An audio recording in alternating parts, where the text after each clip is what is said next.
Tak terasa, Ramadan akan segera pergi. Sebulan lamanya kita menjalankan perintah ilahi. Makna kebaikannya pun takkan pernah diakhiri. Berharap dosa-dosa kita terampuni. Dan bukan termasuk orang-orang yang merugi.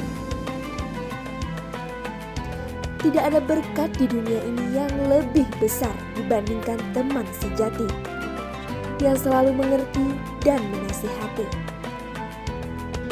Mengimpul senyum mempererat silaturahmi. Selamat tinggal bulan Ramadan. Semoga kita berjumpa kembali.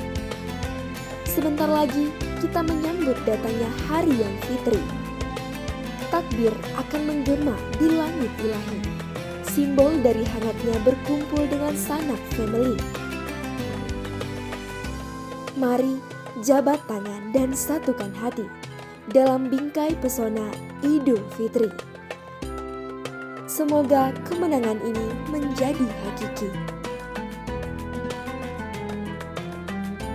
Kami keluarga besar UKPD LP3 I Banda Aceh mengucapkan Minal aizin wal faizin, mohon